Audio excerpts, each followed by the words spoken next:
Schuey from Smoked Barbecue Sauce, and today I'm going to be reverse searing a massive tomahawk steak. So let's get into it. That's right, I'm going to be reverse searing a 2.4 pound, 2-inch thick tomahawk Angus reserve steak, or bone-in ribeye, cowboy cut, or rib steak. Doesn't matter what you call this beast, it's an impressive steak to cook. I prefer the reverse sear method as we are slowly bringing the internal temp up and controlling that first part of the cook. We get more of an even doneness, and then at the very end we sear it, hence the term reverse sear. You will find it works best with steaks thicker than 1.5 inches. So to prep this monster of a steak takes no more than putting it on a chopping board ready for some seasoning, because I do not want to ruin perfection. We are keeping it simple today with our seasonings because these tomahawk steaks cost a lot of money, and this Angus Reserve is no different. I don't want to mask any of that beefy natural flavour, I just want to enhance it. So I'm going to go with my tried and tested SPG rub, or salt, pepper, garlic. How to make this? Grab a bowl and into it put equal parts of kosher salt, coarsely ground black pepper, and granulated garlic. These three ingredients are similar in granule size and therefore blend well together. So give them a good mix and transfer them to a rub shaker for easier use. Now lightly oil the steak all over using olive oil. Now grabbing our container of rub, give it a good shake up before applying from a height of around 12 inches. This will just ensure a good even coverage of the seasoning. Make sure to cover the whole steak and then put it aside while we get our barbecue ready. Today I'll be setting up a 22-inch Weber kettle for dual zone cooking. What this means is I'm going to have a cooler zone for the first part of our cook, and then I'm going to have a hot zone for that searing action at the end for the steak. So how I'll do this is I'll start by filling a chimney starter just half under full with lump charcoal and light it up. Once this is all ashed over, I'll place the charcoal to one side of the cooking grate in a charcoal basket, and I'll add a couple of extra chunks of charcoal. This will just keep it going nice and steady. I'll put the grill back in place, and I'll also add my grill grates upside down over the lit charcoal just to start warming them up. This will act as a pan for the sear part of the cook. Then I'll put the lid on, keeping all the vents wide open, and let the grill warm up for 5 to 10 minutes. Today we are starting our cook with a low to medium heat of 200 to 250 degrees Fahrenheit.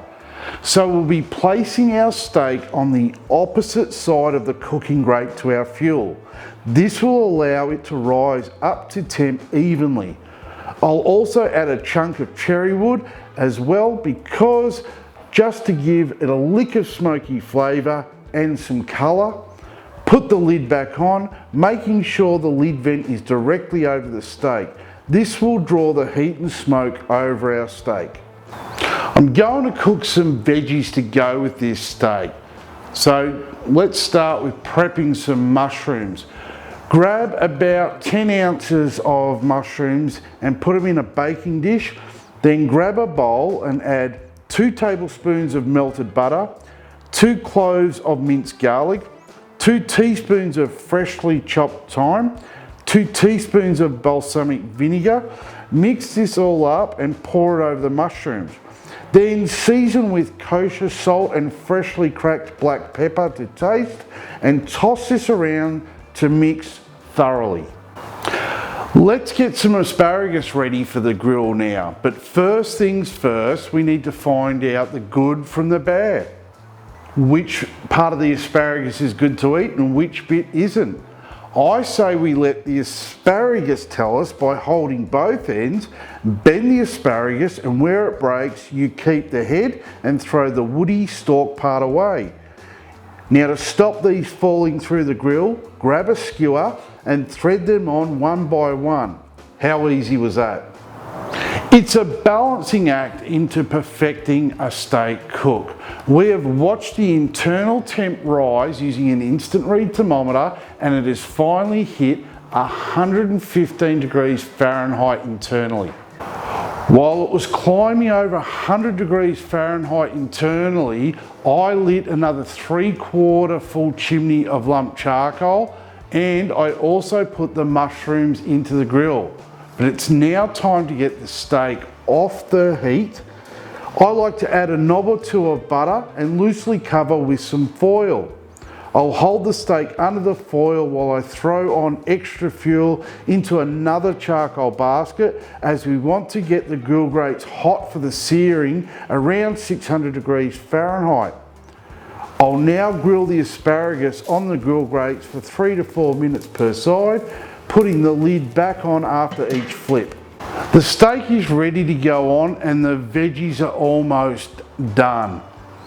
When we put the steak on, it's going to raise the internal temp to 130 degrees Fahrenheit, and that is the perfect medium rare steak. So let's get the asparagus off the heat and into a tray with some olive oil and a good pinch of kosher salt and black pepper. And move this to the cooler zone on the grate and get the steak on these heated grill grates. Place it on and put the lid back on. After a minute, check the steak and see how it's going. We want all sides of the steak to be nicely charred up. Once finished, remove everything from the heat. How good does that look?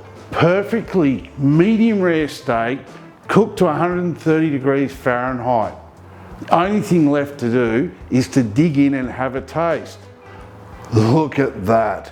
Perfectly cooked steak and the flavour just doesn't disappoint. These mushrooms are the perfect side dish. And then the freshness of the asparagus, and we have a meal fit for a king. Oh wow, the flavour. That natural beefy flavour comes through, but that SPG seasoning just enhancing it. These garlic mushrooms are seriously some good eating. And now that asparagus, so simple but oh so perfect. I will be in a food coma tonight. Well, there you have it, reverse seared Angus Reserve tomahawk steak with garlic butter mushrooms and char grilled asparagus. If you'd like to check out this recipe a little further, there's a link in the description to the website and a full list of ingredients and step-by-step instructions. Thanks for watching. It's now time for me to finish this monster of a steak. Cheers. Reverse searing a 2-point pound. Reverse searing a 2-point pound. It's gonna be one of those days.